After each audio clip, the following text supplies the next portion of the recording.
The billionaire sat in his marble office, overlooking the city that glittered like a necklace of gold beneath the night sky. He had everything: power, money, fame. But as the world bowed before him, his greatest treasure sat in silence, broken and unreachable. Her name was Emma. 6 years old, with ocean blue eyes that mirrored her late mother's. She hadn't spoken a word since the day her mother died in a car accident. Not even one. Dr. Alexander Hale, one of the richest men in the country, had built empires out of steel and silicon, but his daughter's silence was the one wall he couldn't break through. He hired the best: neurologists from Switzerland, therapists from Japan, speech experts from Harvard. Each one came with hope in their briefcase and left defeated, whispering the same words: "She'll speak when she's ready." But she never did. He built her a room filled with toys and music boxes, hired tutors who told stories and painted rainbows on her walls. Emma would sit there, clutching her little stuffed rabbit, eyes distant. She neither laughed nor cried. Just silence, and unbearable, aching silence. It tore him apart. One day, as Alexander's car rolled through the city toward yet another appointment with a world-renowned specialist, traffic forced him to stop near an old neighborhood. Through the tinted glass, he saw something unusual: a man in tattered clothes sweeping the street, humming softly as he worked. His broom was broken at the end, yet his smile was radiant, his voice calm. The melody drifted through the air, simple and pure. For a reason Alexander couldn't explain, Emma turned her head. It was the first time she'd shown interest in anything outside her world of silence. "Daddy," she whispered. Alexander's heart froze. He thought he'd imagined it. But Emma's lips had moved. He ordered the driver to stop. "Sir, it's a dirty street." "Stop the car," he barked. He stepped out, his heart pounding, as Emma's tiny eyes followed the man sweeping the sidewalk. The billionaire approached the street cleaner, who paused mid-song, confused by the sight of a man in a $1,000 suit walking toward him. "What's your name?" Alexander asked, voice trembling slightly. The cleaner blinked. "Thomas, sir." "What were you singing just now?" Thomas scratched his head. "Just an old song my mother used to sing to me. Keeps me company while I work." Alexander looked back at Emma. She was staring, wide-eyed, silent but visibly moved. He made a strange decision then, one his board members would have called insane. "Thomas," he said, "would you come work for me?" The man laughed awkwardly. "Work for you?" "Sir, I'm a street sweeper." "Not anymore," Alexander said. "You start tomorrow." The next day, Thomas arrived at the billionaire's mansion, his broom still in hand, unsure of what he'd gotten himself into. He was escorted to Emma's playroom. The child sat on the floor, surrounded by expensive toys she never touched. "Emma," Alexander said softly, "this is Mr. Thomas. He's going to spend some time with you today." The girl didn't react. She simply hugged her rabbit and stared at the floor.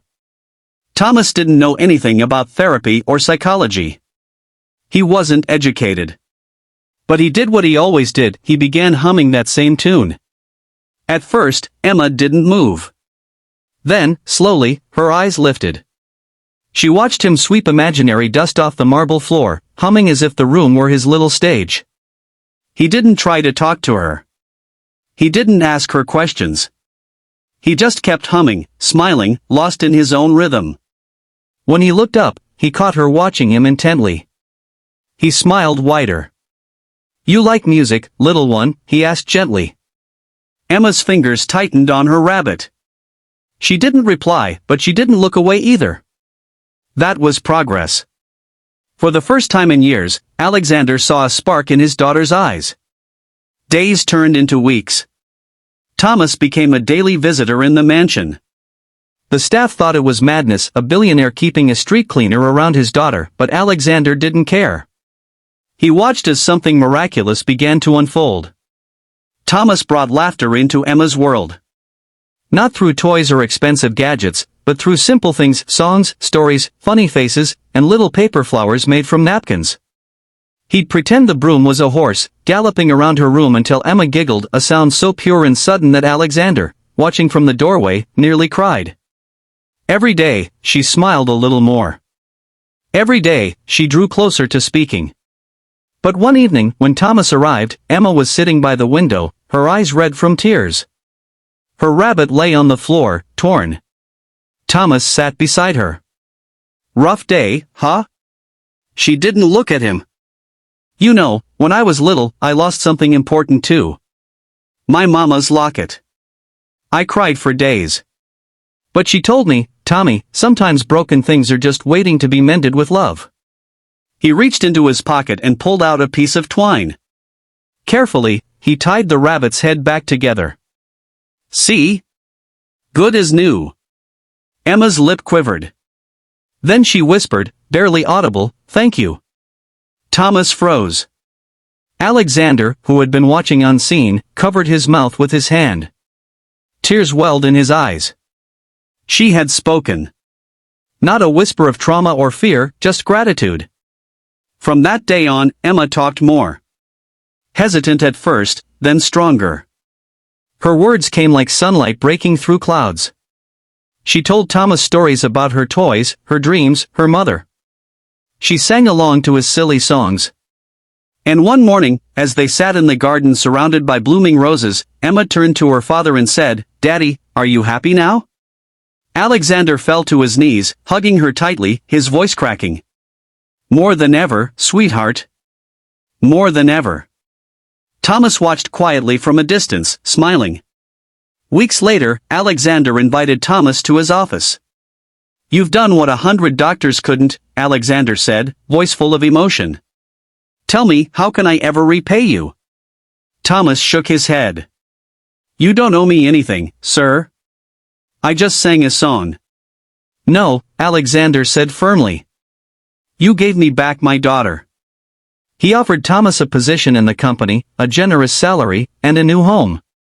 But Thomas refused. "I'm grateful, sir," he said softly.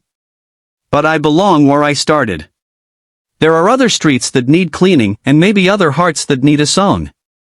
He left with that same humble smile, the broom still in his hand. Years passed. Emma grew into a bright, confident girl, her laughter filling the mansion once again. Every year on her birthday, a small envelope would arrive, no return address, just a simple card with a hand-drawn broom and the words, "Keep smiling, little one."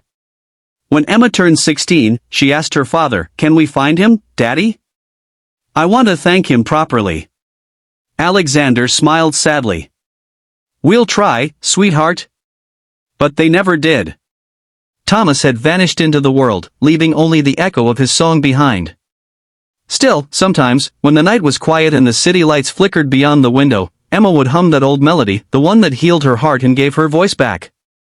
And Alexander would close his eyes, grateful for the lesson he'd learned too late, that love, compassion, and simple kindness can reach where even the greatest wealth cannot.